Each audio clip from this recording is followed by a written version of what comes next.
So as the reality of the Minnesota Vikings potentially trading superstar edge rusher Danielle Hunter, there's a couple questions here. Number one, compensation. Want at least a first and a third. Maybe we can bump that up to a first and second. Danielle's only 28, man. Showed he can stay healthy as an elite edge rusher, all that stuff. Also, how much of the salary cap is going to be saved in this spot? And of course, the Vikings have around $11 million in cap space. Meow.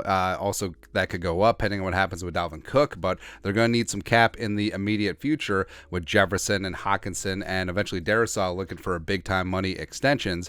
So saving every single penny would be key. So it's like, hey, if the Vikings traded Danielle, would they get some significant cap savings? Because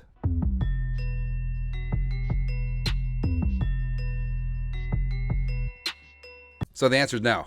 No, not really. So a big factor is, so Danielle signed a 5-year, $72 million deal back in the day with the Spielman regime. And what they've been doing the last couple of off seasons is that they've been shoveling back end of the contract non-guaranteed money into the current years as a form of guaranteed money or roster bonus. And basically, they're robbing Peter to pay Paul on Danielle's contract. Also, they added a couple void years to help with some of the cap hits in those subsequent seasons as they restructured this thing several times.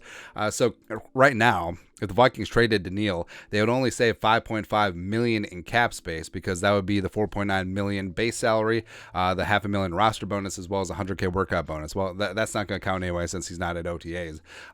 They would carry a $7.62 million cap hit on this year's books. And then also you see the 2 void years on the back end totaling 11.24. So if he's not on the roster, that triggers, and you have both of those dead those void years on the cap in 2024. So the Vikings would carry 11.24 million dead against the cap next year. So this isn't a cap saving move. This would be strictly to avoid paying Danielle premium dollar as he heads into his 30s, turns 29 in October, as well as potentially getting some draft picks, which the Vikings could potentially use to secure their quarterback of the future. The problem is if they trade Danielle, there's a lot of question marks at edge rusher. Now, I trust Brian Flores. I trust Smitty, Mike Smith, the outside linebackers coach, but there's a lot of question marks here. Davenport, half a sack last year, 9 in 2021. Can he stay healthy? Can he pan out on that potential? 1 year, $13 million deal.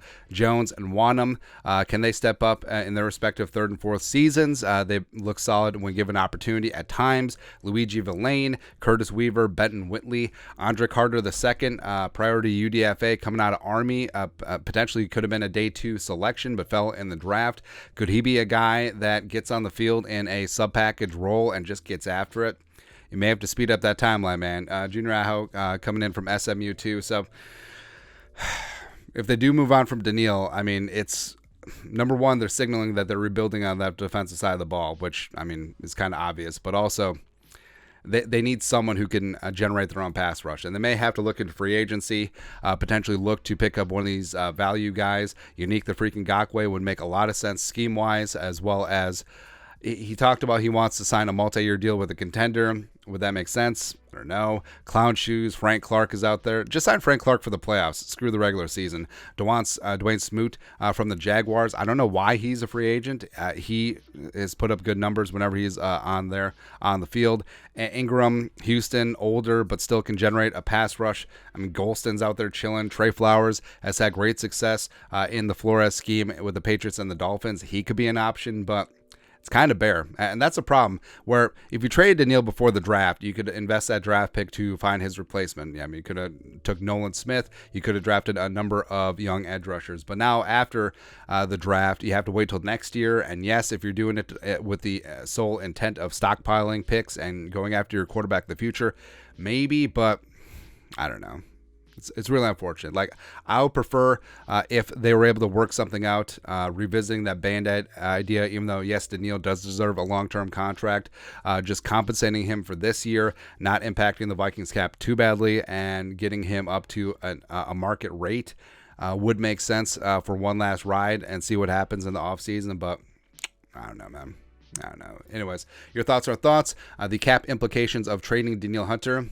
Not saving a ton. Let us know your thoughts and our thoughts in the comment section below. Subscribe for daily Vikings takes. Want to support the work? Put a little something in the Venmo. But till next time, Skol, production value.